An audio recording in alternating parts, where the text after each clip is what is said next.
नमस्कार, मैं doctor Nisha Mangal, senior gynaecologist at Genesis clinic Jaipur. आज हम बात करेंगे पीसीओडी या पीसीओएस के बारे में। यह महिलाओं में होने वाला सबसे कॉमन हार्मोन डिसऑर्डर है। आजकल की जो जनरेशन है उसकी लाइफस्टाइल चेंज हो गई है काफ़ी। इस चेंज्ड और अनहेल्दी लाइफस्टाइल की वजह से ये पीसीओडी की इंसिडेंसेस जो हैं वो डे बाय डे इंक्रीज़ हो रही हैं। आज लगभग 10 से 15% महिलाएं जो हैं वो पीसीओडी की प्रॉब्लम को फेस कर रही हैं। पीसीओडी जो है वो आपको रिप्रोडक्टिव एज में मतलब 15 से लेके 40 या 45 ईयर्स तक कभी भी हो सकता है। मोस्टली जो पेशेंट्स हैं हमारे पास में मतलब 2/3 पेशेंट या बोलें 60 to 70% पेशेंट्स जो हैं हमें यंग गर्ल्स जो हैं वो इस प्रॉब्लम के साथ आती हैं और 30% पेशेंट्स हैं वो हमारे पास में लेटर एज में आते हैं मतलब 20, 30 या 35 साल की एज में। तो मोस्टली हमारे ओपीडी में जो गर्ल्स या लेडीज़ आती हैं पीसीओडी के लिए उनकी मोस्ट कॉमन 3 प्रॉब्लम्स होती हैं। फर्स्ट प्रॉब्लम होती है कि मेंसेस जो हैं वो रेगुलर नहीं हैं, लेट हैं या अर्ली हैं। सेकंड प्रॉब्लम होती है कि उनको फेस पे जो है एक्ने आ जाते हैं या हेयर ग्रोथ होती है या स्किन पिगमेंटेशन होता है। थर्ड प्रॉब्लम होती है पेशेंट्स की कि जब वो प्रेगनेंसी प्लान करती हैं तो उनको प्रेगनेंसी कंसीव नहीं हो पा रही होती है। तो ये जो प्रॉब्लम है ये आजकल की बहुत कॉमन प्रॉब्लम है और डे बाय डे बहुत इंक्रीज़ हो रही है। तो आज के इस वीडियो में हम ये डिस्कस करेंगे कि ये पीसीओडी जो प्रॉब्लम है इसके क्या कारण हैं, ये कैसे होती है, इसके क्या लक्षण हैं और हम इसे कैसे डायग्नोस करें।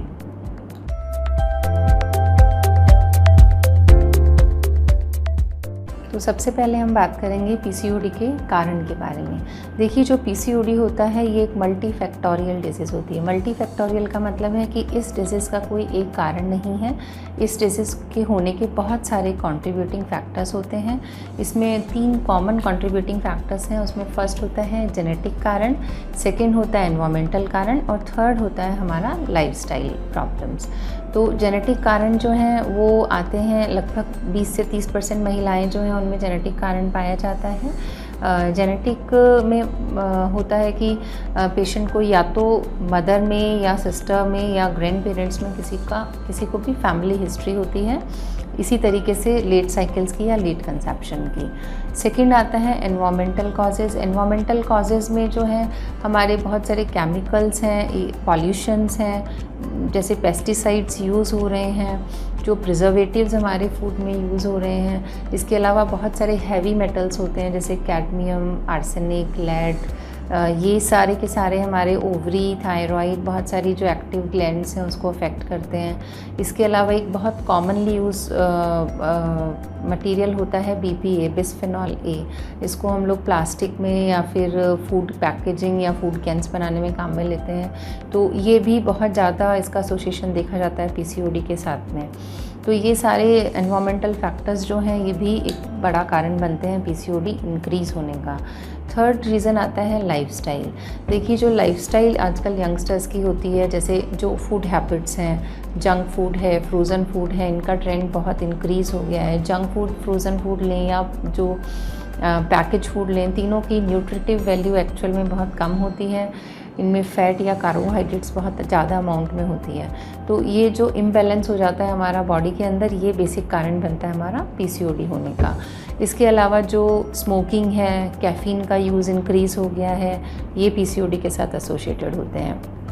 डाइटरी हैबिट्स के अलावा जो लाइफस्टाइल है उसमें आता है सेकंड जो सिटिंग जॉब्स हैं। सिटिंग जॉब्स हैं जिसमें आपकी वर्कआउट जो है वो बहुत मिनिमाइज़ हो गया है, मैनुअल वर्क नहीं है पेशेंट्स का, और सिटिंग जॉब्स भी 8 to 10 आवर्स की होती है, लॉन्ग सिटिंग्स होती हैं। तो इसकी वजह से भी आपका ओबेसिटी जो है वो सेंट्रल ओबेसिटी बढ़ता है, मतलब आपका टमी पे या हिप्स पे जो है फैट डिपॉजिट होता है जो पीसीओडी का प्रमुख कारण होता है। थर्ड प्रॉब्लम आती है कि आजकल टारगेट ओरिएंटेड जॉब्स हैं तो मेंटल स्ट्रेस जो है वो पेशेंट्स को बहुत रहता है। तो स्ट्रेस भी एक प्रमुख रीज़न बनता है पीसीओडी का।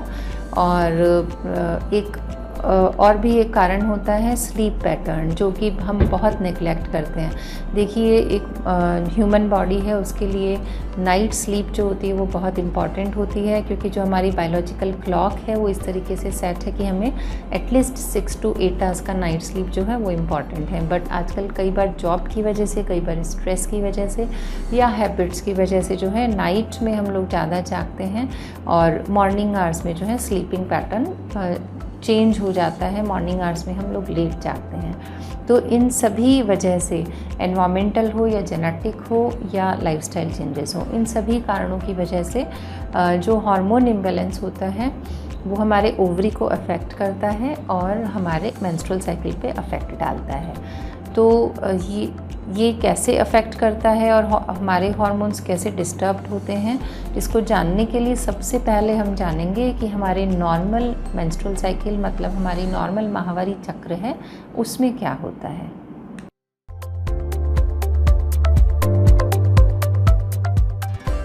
मेंस्ट्रुअल साइकिल जो है या माहवारी चक्र, ये एक रिदमिक साइकिल है, मतलब इसका एक मंथली रिदम होती है। इसका प्रमुख कारण होता है HPO एक्सेस, मतलब हमारे ब्रेन से कुछ हार्मोन रिलीज़ होते हैं जैसे LH और FSH।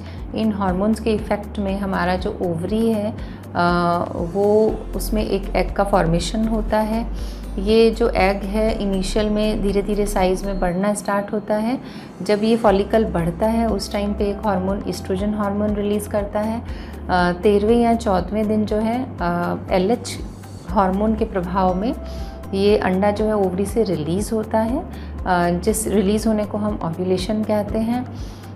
ओव्यूलेशन होने के बाद जो है ओवरी से दूसरा हार्मोन रिलीज़ होता है जिसे हम प्रोजेस्टेरोन हार्मोन कहते हैं। अगर पेशेंट जो है इस दौरान प्रेगनेंसी नहीं कर पाती हैं तो ओव्यूलेशन के ठीक 14 या 15 दिन बाद ये दोनों ही हार्मोन्स, मतलब ईस्ट्रोजन और प्रोजेस्टेरोन, दोनों ही हार्मोन्स का लेवल जो है वो सडन डिक्रीज़ होता है।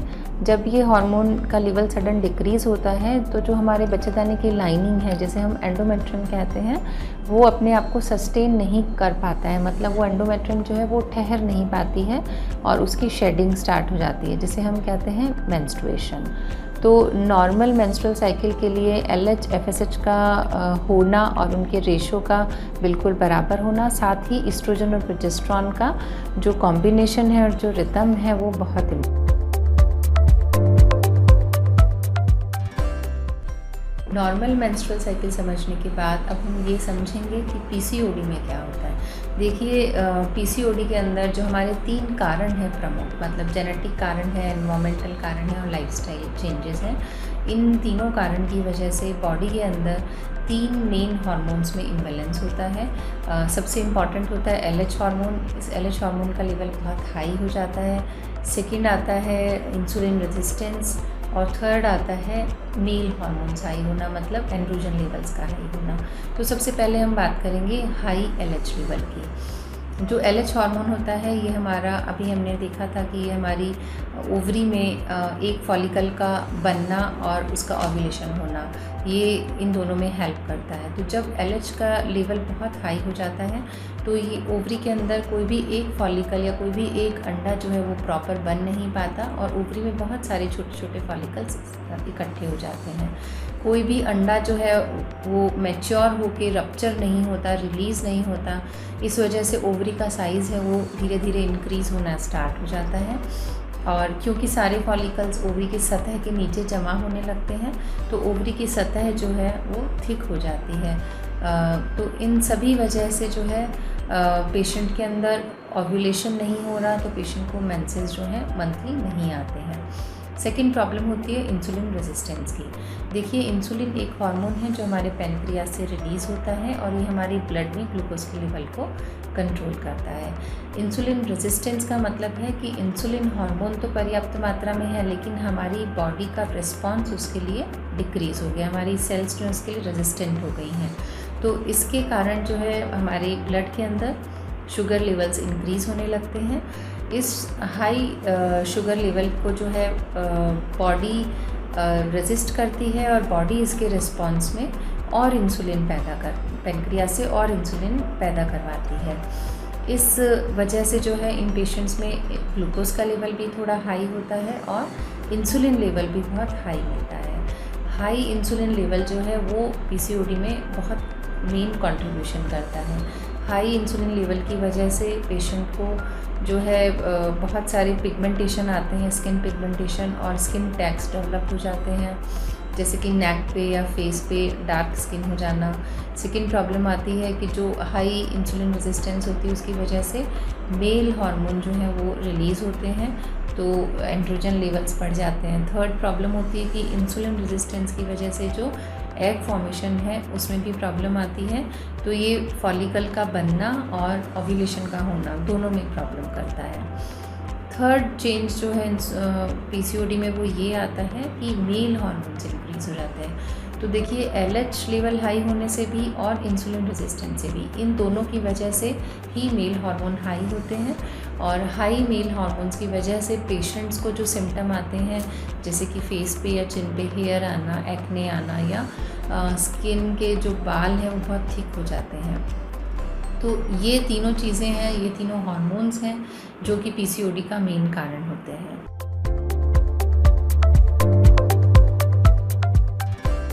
तो अब हम बात करेंगे पीसीओडी के सिम्टम्स की। देखिए पीसीओडी के सिम्टम्स भी बहुत सारे होते हैं, ज़रूरी नहीं है कि सभी पेशेंट्स में ये सारे सिम्टम्स आएँ।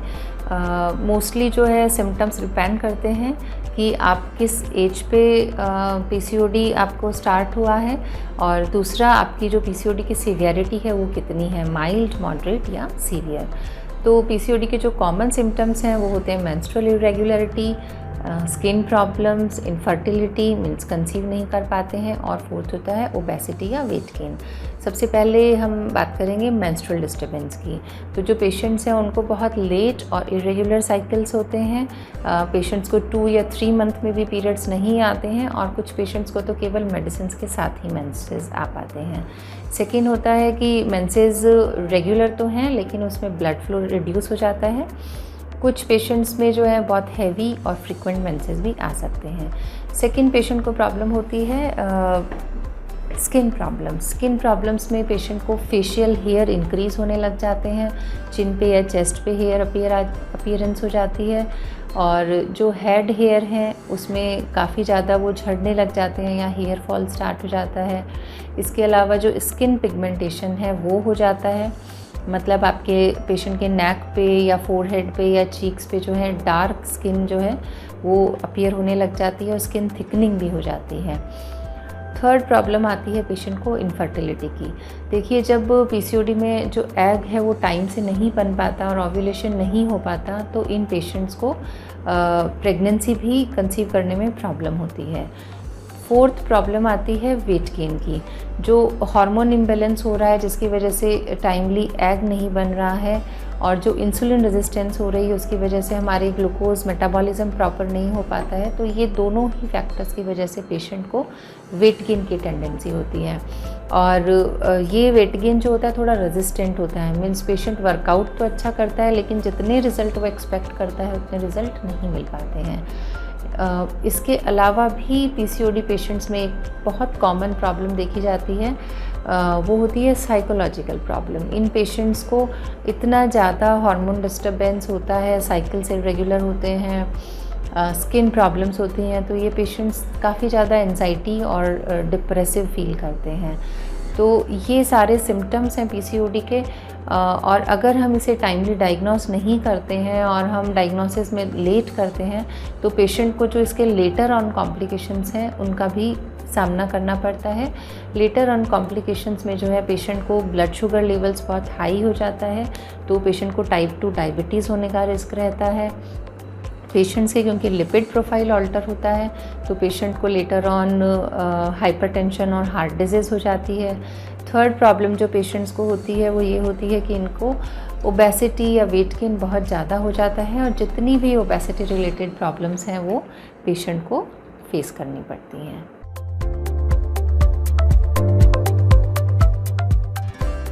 पीसीओडी के डायग्नोसिस के लिए बेसिकली 3 पॉइंट्स आते हैं। सबसे इम्पॉर्टेंट होता है पेशेंट की क्लिनिकल हिस्ट्री, सेकंड होता है सोनोग्राफी, पेल्विक सोनोग्राफी, और थर्ड होता है ब्लड टेस्ट। क्लिनिकल हिस्ट्री में आता है पेशेंट को या तो मेंस्ट्रुअल प्रॉब्लम होती है या एक्ने और हेयर ग्रोथ की प्रॉब्लम होती है। वेट गेन की प्रॉब्लम होती है या फिर पेशेंट प्रेग्नेंट नहीं हो पा रही होती है और इनफर्टिलिटी प्रॉब्लम होती है। सेकंड आता है सोनोग्राफी। तो जो पेल्विक सोनोग्राफी है ये एक बहुत ही इम्पॉर्टेंट मेथड है पीसीओडी डायग्नोस करने के लिए। सोनोग्राफी में जो है हमें ओवरी का वॉल्यूम नॉर्मल से इंक्रीज़ मिलता है। इसमें जो छोटे छोटे फॉलिकल्स हैं वो मल्टीपल फॉलिकल्स मिलते हैं और सतह पर अरेंज होते हैं और एक नेकलेस की तरह अपीयरेंस बनाते हैं, जिसे हम टिपिकल पीसीओडी अपीयरेंस बोलते हैं।